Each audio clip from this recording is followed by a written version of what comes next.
श्री श्री राधाकृष्ण जीव को तृतीय वार्षिक उत्सव पालन। श्री श्री राधाकृष्ण जीव को तृतीय वार्षिक उत्सव केन्द्र जिलार तेलकोई ब्लॉक अंतर्गत बिंझपाहाड़ ग्राम में महा आनंद उल्लास पवित्रमय परिवेश मध्य महा समारोह पालित होउछि। यह 7 तारिख आरंभ हो 9 तारिख उद्यापित होबार जनापड़ी।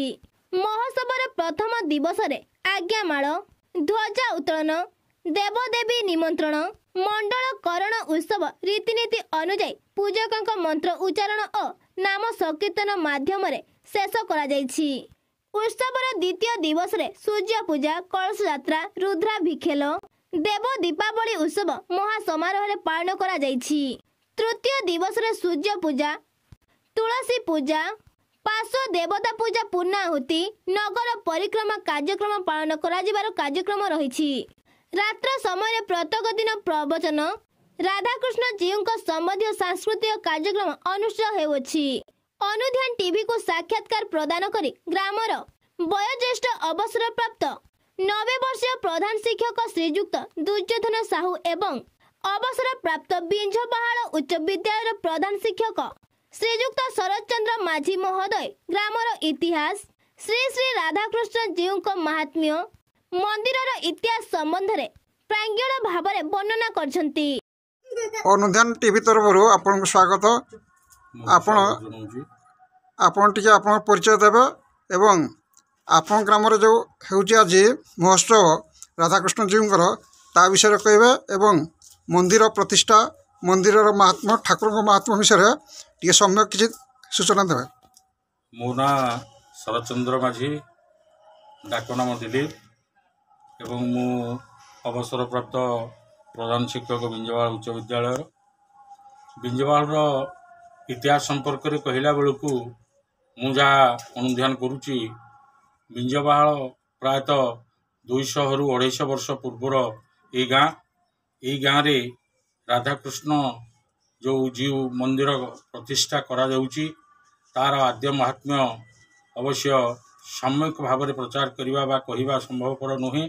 तथापि सम्यक भाव में जनइले इथुरु जना जाए जे केन्दुझर शेष राजा बलभद्र नारायण भंज जेतेबेले थिले से समय राधाकृष्ण जीव को इटे देई तंकु पूजा करिया पई गणनायक आदेश देइथिले, जा फल कि से दिन पाखरु राधाकृष्ण जीव को प्रतिष्ठा करा जाई पूजा अर्चना करा जाउची।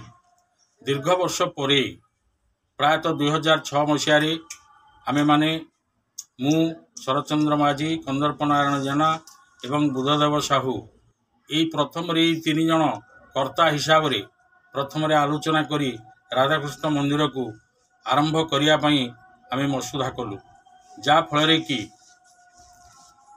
मंदिर उच्चता प्राय 86 फुट पाखापाखि हो गला एवं तांकर कृपारू 2022 मसीह प्रथम प्रतिष्ठा करागला एवं प्रत्येक वर्ष 2-2-22, 2-2-23, 2-2-24 एवं यही वर्षर प्रतिष्ठा तांकर पुथी हिसाब से परिवर्तन करा जाई 9 तारिख दिन पूर्णाहुति करा जाउची। प्रायतः बिंझपाहाड़ राधाकृष्ण उपरे ग्रामवासी अनेक भरोसा बा तांको उपरे अनेक विश्वास, जा फल कि यही उत्सवटी को राधाकृष्ण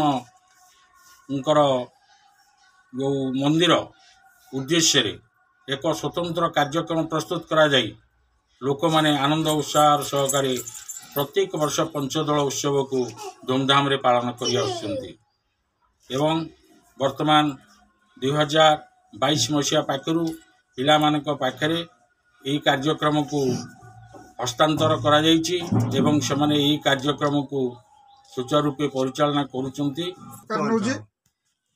दुर्योधन साहू महाशय तांको मंदिर विषय रे एवं ग्राम विषय रे आम अनुध्यान टीवी को किछि सम्यक सूचना देबे बोली मोर आशा। प्रथम आपन परिचय दिंतु। मु जाने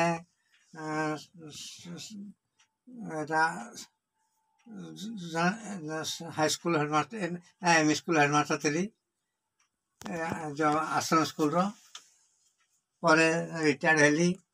ତାପରେ ମୋତେ ଗ୍ରାମ ତରଫରୁ ଯେଉଁ ଆମର ଗୋଟେ ମନ୍ଦିର ନିର୍ମାଣ କରିବାରେ ନାମଟା ଟିକେ କୁହନ୍ତୁ। ବିଞ୍ଜାଳ ଗ୍ରାମର ମନ୍ଦିର ଇଏରେ ମୁଁ କିଛି କହିବା ପାଇଁ ଯାଉଛି। ଆଗେ ବିଞ୍ଜାର ବୋଲି ଗୋଟିଏ ଜାତି ଥିଲେ, ସେଇ ଅନୁସାରେ ଆଜି ବିଞ୍ଜାଳ ନାମ ନାମିତ ହୋଇଅଛି।